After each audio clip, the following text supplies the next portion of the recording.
ABP news, सर्वसामान्य जनतेचं खुलं व्यासपीठ। श्री कुलस्वामी खंडेराय माघ पौर्णिमा यात्रा उत्सव वडज आलेल्या सर्व भाविक भक्तांचे वडज ग्रामस्थ व देवस्थान समितीच्या वतीने खंडोबाचे दर्शन घेऊन आपण लाभ घ्या ही विनंती विवेक चव्हाण, संजय चव्हाण, राजू शेठ चव्हाण यांनी खंडू महाराज साळुंके यांनी अतिशय महत्त्वाची माहिती एबीपी न्यूजला सांगितली। माघ पौर्णिमा यात्रा आहे तरी आपल्या भाविक भक्तांना आपण काय शुभेच्छा देणार? आज माघ पौर्णिमा यात्रेच्या निमित्ताने आलेले सर्व भाविक भक्तांचं आज स्वागत करतो। तसेच आपल्या अखंड हरिनाम सप्ताह आपला सप्त्याचा 31 तारखेला आपला सप्त्याचा पुराण प्रश्नाचा कार्यक्रम असतो। 15 दिवसाचा सप्ताह असतो, हो कार्याचा प्रसाद असतो। आज सकाळी यात्रा निमित्ताने आपल्या माघ पौर्णिमा यात्रा निमित्ताने सकाळी पहाटे 5 वाजता अभिषेक झाला। अभिषेक झाल्यानंतर आरती झाली, आरतीनंतर प्रसाद वाटप झाले। आतापर्यंत येणारे भाविकांची संख्या आपल्याला 10,000 लोक येऊन गेलेले असते आणि दिवसभराचा नित्यमंगळाचा कार्यक्रम। आज गावामध्ये श्री खंडेरायाच्या पालखीचा उत्सव असतो। गावातून मिरवणूक असते व बैलगाड्याची यात्रा असते व मानाच्या गाड्या असतात। आपले श्री कुलस्वामी खंडेरायाच्या वरती आपल्या घाटाला नियोजन केलेले असतात। त्यानंतर उद्या सकाळी पहाटे भजन व सकाळी पहाटे काकडा आरती आल्यानंतर महापूजा होईल। महापूजा झाल्यानंतर संध्याकाळी दुपारी आपली 11:30 आरती असते। हे दिवसभराचे नित्यमंगळाचे कार्यक्रम असतात। राजू दादा, आपणही वडज मंदिरात कायम वर्षभर इथंच असतात, त्याबद्दल आलेल्या तुम्हाला भाविक भक्त खूप मोठ्या प्रमाणात असतात। त्यातल्या त्यात माघ पौर्णिमा यात्रा ही वडजची एक शान समजली जाते आणि बैलगाडा स्पर्धा म्हटले तर महाराष्ट्रातून नव्हे तर 4-5 राज्यातून आपल्याकडे बैलगाडा येत असतात। त्याबद्दल थोडीशी आपल्याला माहिती सांगा।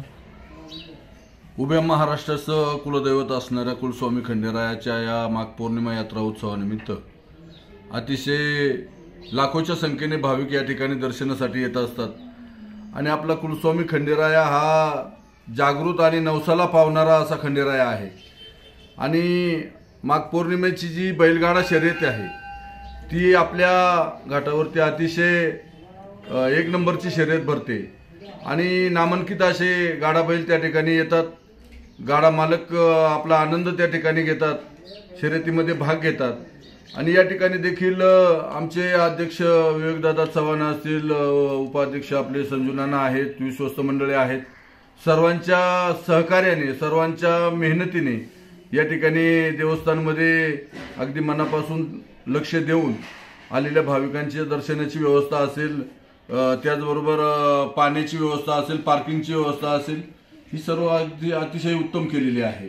त्यामुळं दिवसभरामध्ये कुणाही भाविकांची कुचंबना होणार नाही, सर्वांचं चांगलं दर्शन होईल आणि सर्वांना खंडेराया प्रसन्न पावल असे आम्ही या ठिकाणी अपेक्षा करतो।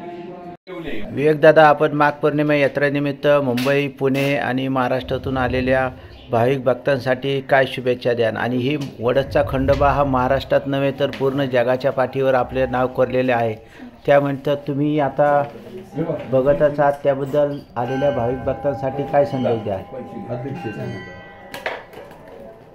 आता माघ पौर्णिमेनिमित्त आपल्या खंडोबा देवस्थानमध्ये यात्रा उत्सव असतो। याचा यात्रा उत्सव हा 15 दिवसाचा इथं आपल्याकडं सप्त्याचं आयोजन होतं आहे। 15 दिवसाचा आपला मोठा सप्ताह इथं असतो आणि त्याच्यानंतर माघ पौर्णिमेला यात्रा असते आणि 2 दिवसानंतर काला असतो। इथे आपल्या इकडे मोठ्या प्रमाणामध्ये मुंबई, पुण्यावरून आपले स्थानिक सगळे गावकरी असतील, स्थानिक विभागातील, तालुक्यातले, जिल्ह्यातले सगळे जे लोक आहेत हे आपल्या इकडे दर्शनाला येत असतात। खूप मोठ्या उत्साहात आपली यात्रा दरवर्षी सालाबादप्रमाणे संपन्न होत असते। तर त्या यात्रेसाठी सकाळपासूनच आज भाविकांची खूप मोठ्या प्रमाणात गर्दी आहे। आपल्या इथे गाड्या बैल यात्रा पण आहे। ह्या सगळ्या प्रकारात आपली यात्रा खूप चांगल्या पद्धतीने होत आहे आणि आलेल्या सर्व भाविकांचं मी देवस्थान ट्रस्टच्या वतीने इथे स्वागत करत आहे। ही यात्रा किती दिवसापासून सुरू आहे? यात्रा ही खूप म्हणजे वडलोपार्जित म्हणा, पूर्वपार म्हणा, याला खूप मोठा इतिहास आहे। खूप जुन्या काळापासून ही यात्रा इथं दर माघ पौर्णिमेला भरत असते।